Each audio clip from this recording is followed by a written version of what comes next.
முருகா சரணம். வெற்றிவேல் முருகா சரணம். என் அன்பு பிள்ளை, எதை நினைச்சும் கலங்காதே. என்ன நடந்தாலும் அதை தாண்டி உனக்கான நல்லதை செய்து கொடுக்க உன் அப்பன் முருகன் நான் இருக்கேன். இப்போது கூட உனக்கு எதிராக இருக்கும் தீய சக்திகளையும் தீய எண்ணம் கொண்டு உன்னை அழிக்க நினைக்கும் மனிதர்களையும் உன் வாழ்க்கையிலிருந்து அப்புறப்படுத்துவதற்காகவே என் உருவத்தை தொட சொன்னேன். என் உருவத்தை தொட்ட உனக்காக ஏதாவது ஒரு மனித ரூபத்தில் நான் வந்து உனக்கான அனைத்து பிரச்சனைகளையும் முடிச்சு கொடுத்துறேன். நீ எப்போதும் உன்னை சுற்றி இருக்கிறவங்களுக்கு மதிப்பும் மரியாதையும் கொடுக்க பழகு. யார் என்ன சொன்னாலும் எதுக்குமே கட்டுப்பட மாட்டேன், யார் சொல்கிறதையும் கேட்க மாட்டேன், காதில் வாங்கிக்க மாட்டேன்னு அலையாத. உன் கூட இருக்கிறவங்கள நல்லவங்களும் இருக்கிறாங்க, கெட்டவங்களும் இருக்காங்க. யார் கெட்டவங்க, யார் உள்நோக்கத்தோட உள்கூத்தோட உனக்கு கெட்டது நடக்கணும்னு நினச்சி திட்டம் போட்டு உனக்கு நல்லது சொல்கிறது போல் நடிக்கிறாங்கன்றதை தெரிஞ்சுக்கிட்டு அவர்களை அப்புறப்படுத்தி விட்டு அந்த தீய சக்திகளுக்கு உன் வாழ்க்கையில் இடம் கொடுக்காம நல்ல செயல்களை செய்யக்கூடிய நல்லெண்ணம் கொண்ட நல்ல மனிதர்களை உன் கூட வச்சுக்கோ. எப்போதும் கருத்து வேறுபாடுங்கிறது இயல்பான ஒரு விஷயம்தான். ஆனால் உன்னை மதிக்காமல் அவமதிப்பதற்கும் கருத்து வேறுபாடுக்கும் வித்தியாசம் இருக்கிறது அல்லவா?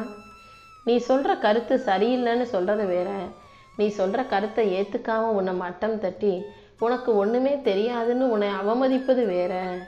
அடுத்தவங்க பேசும்போது அவங்க என்ன உள்நோக்கத்தோடு உன்கிட்ட பேசுகிறாங்கன்றதை பாரு.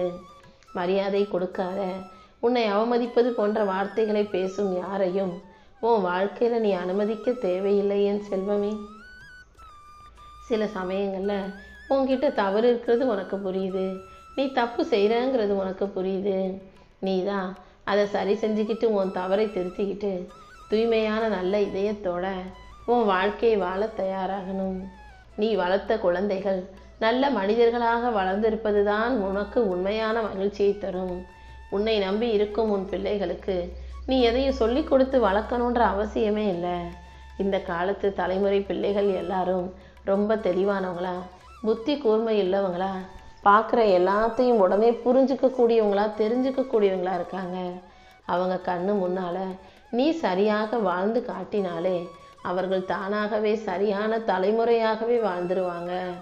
அதனால் சொல்லி சொல்லி கொடுக்க வேண்டிய அவசியம் உனக்கு இல்லை. நீ சரியாக இருந்தால் அடுத்த தலைமுறை மிக சரியானதாகவே இருக்கும்ன்றதை புரிஞ்சுக்கோ. வாழ்க்கை எதிர்த்து போராடுவதை நிறுத்திவிட்டால் வாழ்க்கை ரொம்ப சுலபமாக இருக்கும். வாழ்க்கையில் எப்போதுமே அது சரியில்லை இது சரியில்லைன்னு எதிர்த்துக்கிட்டு போராடிக்கிட்டு கஷ்டப்பட்டுக்கிட்டே இருக்கணுன்ற அவசியம் இல்லை. ஏன்னா நீ போராடினாலும் போராடாவிட்டாலும் உன் வாழ்க்கையில் எது நடக்கணும்னு இருக்கோ அதுதானே நடக்கும். உனக்கு நான் எது நடக்கணும்னு எழுதி வச்சிருக்கணும் அது நடந்தே தீரும். நீ புலம்பினாலும் சரி, புலம்பா விட்டாலும் சரி, மழை காலத்தில் மழை பெய்யத்தான் பெய்யும். அதே போல் நீ கவலைப்பட்டாலும் சரி, நீ கவலைப்படாட்டியும் சரி, உன் வாழ்க்கையில் சில பிரச்சனைகள் வந்து தான் போகும். அதே போல் காலையில் நீ தாமதமாக வீட்டிலேருந்து கிளம்பிட்டேன்றதுக்காக போகிற வழியில் போக்குவரத்து நெரிசல் இல்லாமல் இருந்துடாது. அப்போனா என்ன அர்த்தம்? வாழ்க்கையில் எது எது எப்பப்போ எப்படி நடக்கணும்னு இருக்கோ அது அதற்கு உரிய நேரத்தில் நடந்தே தீரும். நீ ஆசைப்படுறது போல் எல்லாரும் இருக்கணும், எல்லாரும் நடந்துக்கணும்னு ஒருபோதும் நினைக்காதே. எது நடந்தாலும் அதை ஏற்றுக்கிற மனப்பக்குவத்தை வளர்த்துக்கோ. உன் விருப்பம் போலவே எல்லாரும் நடப்பாங்கன்னு ஒருபோதும் எதிர்பார்க்க வேண்டாம். மாற்ற வேண்டிய விஷயங்களில் கவனம் செலுத்து. மாற்ற முடியாத விஷயங்களை அப்படியே விட்டுட்டினா உன் வாழ்க்கை சுலபமானதாக இருக்கும். நீ இழந்ததை நினச்சி வருத்தப்படாதே. இறை நம்பிக்கை உனக்கு இருக்கும்போது நீ எதை இழந்தாலும் அதை இன்னொரு வடிவத்தில் கண்டிப்பாக நான் கொண்டு வந்து சேர்த்துருவேன். எப்போதுமே உன்னுடைய கர்மாக்களை எல்லாம் களைய செய்து உனக்கான நல்லதை செய்யணுன்ற நோக்கத்தோடு தான் இந்த முருகன் உன்னை சுற்றி சுற்றி வந்துக்கிட்டு இருக்கேன். உன் வாழ்க்கையில் என்ன நடந்தாலும் நீ எதுக்காகவும் கவலைப்படாமல் அமைதியாக மௌனமாக கடந்து போக தயாராகு. இந்த உலகம் எப்போதுமே எல்லா விஷயங்கள்லையும் இக்கரைக்கு அக்கறை பச்சையாக தான் இருக்கும். ஒரு விஷயம் கிடைக்காத வரைக்கும் ஏங்குறவங்க அதை கிடைச்சிட்டா அதை சலிப்போட வெறுப்போட பார்க்க ஆரம்பிக்கிறது தான் உலக நியதி. திருமணமானவர்கள் விவாகரத்து செஞ்சுட்டு வேணாம்னு விலகி போகணும்னு நினைக்கிறாங்க. திருமணம் ஆகாதவர்களோ காதல் செய்து திருமணம் செய்து கொள்ளணும்னு விரும்புகிறாங்க. குழந்தைகளை சீக்கிரம் வளர்க்கணும், குழந்தைகள் பெருசால ஆயிரணும்னு சின்ன பிள்ளையா இருக்கும்போது நினைக்கிறாங்க. அதுவே குழந்தைகள் வளர்ந்து பெரிய ஆளாயிட்டா, ஐயோ இவங்க பேசுகிற பேச்சு தாங்க முடியலையே, இதுக்கு இவங்க பேசாமையே கூட இருந்திருக்கலாம் போல இருக்குது, வளராமல் கூட இருந்திருக்கலாம் போல இருக்குன்னு நினைக்கிற அளவுக்கு இன்றைய இளம் தலைமுறையினர் பெரியவர்களிடம் பேசும் வார்த்தைகள் இருக்கிறதல்லவா? வயசானவங்க இன்னும் கொஞ்சம் காலம் வாழணும்னு ஆசைப்படுறாங்க. சின்ன வயசில் நடுத்தர வயசில் இருக்கிறவங்க வாழ்க்கையில் இருக்கக்கூடிய கஷ்டமும் பிரச்சனையும் தாழ முடியாமல் போய் சேர்ந்தா போதும் நினைக்கிற அளவுக்கு உலகம் மாறிடுச்சு. நல்லா பேரும் புகழும் பெற்றவர்கள் கொஞ்சம் நமக்கு தனிமை இருக்காதா, நிம்மதி இருக்காதா, எங்கேயாவது வெளியே போயிட்டு வர முடியலையேன்னு சொல்லி தவிக்கிறாங்க. ஆனால் பேரும் புகழும் பெறாதவர்கள் நம்ம எப்படி புகழ் வாங்குறது, நமக்கு எப்படி பேரும் புகழும் பெறணும், அதை எப்படியாவது வாங்கிடணும்னு ஆசைப்படுறீங்க. தினமும் நடந்துக்கிட்டே இருக்கிறவங்க ஓய்வெடுக்கணும்னு நினைக்கிறாங்க. ஓய்வு எடுப்பது போல் வீட்டிலையே சும்மாவே இருக்கிறவங்க எங்கேயாவது நடந்து போகலாமே நினைக்கணும்னு ஆசைப்படுறாங்க. இப்படி ஒவ்வொருத்தரும் எது இல்லையோ அதையே எதிர்பார்ப்பவர்களாக ஏங்கக்கூடியவர்களாகவே மனிதர்கள் மாறிட்டீங்க. எது இருக்குதோ அதை ஏற்றுக்கோங்க, எது இல்லையோ அது தானாகவே வந்து சேரும்ன்றதை புரிஞ்சுக்கோ. வாழ்க்கையில் நீ மனசு வச்சின்னா கண்டிப்பாக ஒவ்வொரு நிமிஷத்தையும் உனக்கான நிமிஷமாக மாற்ற முடியும். நீ எதிர்பார்க்குறதை எல்லாம் உனக்கு சிறப்பாக செஞ்சு கொடுக்க உன் அப்பன் முருகன் இருக்கும்போது உனக்கு என்ன கவலை? எப்போதும் எதையும் யோசிக்காதே, வருத்தப்படாதே. நல்ல விஷயங்களை மட்டும் செஞ்சுட்டு கடந்து போய்கிட்டே இரு. நீ சிரித்து சந்தோஷமாக இருக்கணும்னா அதுக்காக ஒரு காரணத்தை கண்டுபிடி. சிரிப்பு உன் வாழ்நாளை நீட்டிக்காமல் இருக்கலாம், ஆனால் அது நிச்சயமா உன் வாழ்க்கைக்கு ஒரு அர்த்தம் சேர்க்கும். சிரிப்பும் சந்தோஷமுமாக ஒவ்வொரு நிமிஷமும் வாழ்க்கையை நீ ரசித்து மகிழ்ந்து வாழும்போது வாழ்க்கை உனக்கான நல்லதை நடத்தி கொடுக்கும். தினசரி உனக்கு நல்லது செஞ்சவங்களுக்கு ஒரு நன்றியை சொல்லி பழகு. தினமும் உன் வாழ்க்கையில் காலையில் எந்திரிக்கும் போதே இன்னைக்கு காலையில் நான் முழிச்சிருக்கேன், இந்த நாளை எனக்கு கொடுத்துருக்க முருகா உனக்காக நன்றின்னு எழுந்திருக்கும் போதே நன்றி உணர்வோடு எந்திரிக்கும் போது அந்த நாள் நிச்சயம் உனக்கு ஒரு நல்ல நாளாகவே இருக்கும்.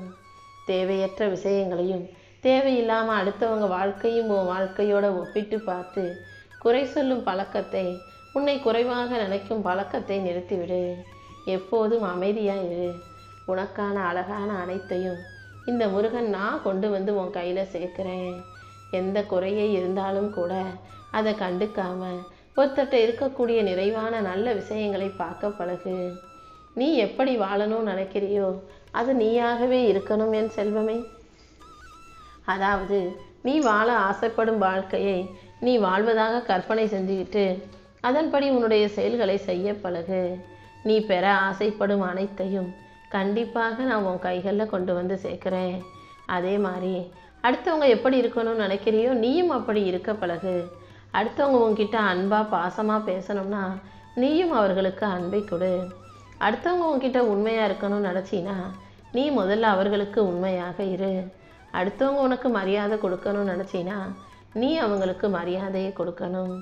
ஏன்னா நீ என்ன கொடுக்குறியோ அதுதான் எப்போதும் உனக்கு திரும்ப வரும். எல்லாருக்கும் நல்லதை செய்யக்கூடிய, நல்லதையே நினைக்கக்கூடிய நல்ல பிள்ளையாக நீ இருக்கும்போது கண்டிப்பாக உனக்கான அனைத்தும் உயர்வானதாக உன் வாழ்க்கையில் வந்து சேரும் என் செல்வமே. எப்போதுமே பாம்பை போல வஞ்சகமாக செயல்படும் அசுத்தமான இதயத்தை கொண்டிருப்பதை விட சுத்தமான நல்ல மனசோட எல்லாரும் நல்லா இருக்கணும்னு நினைக்கக்கூடிய நல்ல பிள்ளையாக நீரு. வாழ்க்கையில் சில பிரச்சனைகள் வரும்போது ஒன்றாவே இருந்து சண்டை போட்டுக்கிட்டே இருக்கிறத விட தனித்து நின்று விலகி இருப்பது தான் நல்லது. இப்போ உனக்கும் உன் குடும்பத்தில் இருக்க ஒருத்தருக்கும் பிடிக்கலை, வாக்குவாதம் வருது, சண்டை வருதுன்னா கொஞ்ச நேரம் நீ அவங்கள விட்டு விலகி இருக்கும்போது தான் நீ இல்லாததையும் உன் அருமை பெருமையும் அவர்கள் உணர்வதற்கான ஒரு சந்தர்ப்பம் உண்டாகும். எல்லா சிறந்த விஷயங்களுக்கும் தகுதியான பிள்ளையாகிய உன்னை உன் திறமையை புரிஞ்சிக்காத மனிதர்களை விட்டு நீ கொஞ்சம் விலகி நின்னா அவர்கள் தானாகவே உன்னை தேடி வருவாங்க. உன் அருமை பெருமையையும் புரிஞ்சுக்குவாங்க என் செல்வமே. எப்போவுமே அடுத்தவங்க நம்மளை பற்றி என்ன நினைப்பாங்கன்னு மட்டும் யோசித்து கவலைப்படாதே. அடுத்தவங்க என்ன நினச்சா எனக்கு என்னன்ற அந்த மனசு, அந்த மனப்பக்குவம் உனக்குள்ளே இருக்கட்டும். கடந்த காலத்தில் நடந்த விஷயங்களையும் கடந்த காலத்தில் சில மனிதர்கள் செய்த செயலையும் இப்போது யோசித்து வருத்தப்படாதே. வாழ்க்கையில் எப்போ எப்படி மாற்றம் வரும்னு யாருக்கும் தெரியாது. நீ எதிர்பார்க்குறத விட உனக்கான அழகான மாற்றத்தை உருவாக்கி தருவதற்கு இந்த முருகன் நான் இருக்கேன். நிச்சயம் உனக்கான நல்ல மாற்றத்தை உருவாக்கி உன் வாழ்க்கையை அன்பு நிறைஞ்சதா, அமைதியானதா, நிம்மதி நிறைஞ்சதாக நான் ஆக்கி தரேன். எல்லாத்துக்கும் மேலாக உன் மேலே அன்பு கொண்ட, பாசம் கொண்ட, அக்கறை கொண்ட மனிதர்களையும் உன்னை நோக்கி நான் அனுப்பி வைக்கிறேன் என் செல்வமே. சூழ்நிலை எவ்வளவு மோசமானதாக இருந்தாலும் நீ எதுக்காகவும் கலங்காதே. அனைத்தையும் சரி செஞ்சு உனக்கு சந்தோஷமான வாழ்க்கையை அமைச்சு தர வேண்டியது இந்த முருகன் என்னுடைய பொறுப்பு. எப்போதும் நல்ல பிள்ளையாக இரு. யாருக்கும் கெடுதல் நினைக்காம எல்லாரும் நல்லா இருக்கணுன்ற நல்ல மனசோட நல்லதையே செய்யக்கூடிய பிள்ளையாக நீ இருந்துவிடு. உனக்கான அனைத்தையும் சிறப்பாக செஞ்சு தர வேண்டியது என்னுடைய கடமை. நீ அமைதியாக இருந்தாலே உன் வாழ்க்கையை சரி செஞ்சு உனக்கான சந்தோஷத்தை நிச்சயமாக நான் உன் கைகளில் ஒப்படைப்பேன். உன் குழப்பங்களை தீர்த்து உனக்கு மன அமைதியை கொடுக்க வேண்டியது என்னுடைய பொறுப்பு. நீ எப்போதும் பொறுமையாக இருந்தாலே உன் வாழ்க்கையை அழகுபடுத்தி உனக்கான நல்ல விஷயங்கள் அனைத்தையும் வெற்றிகரமாக நான் உன் கைகளில் ஒப்படைச்சிருவேன்.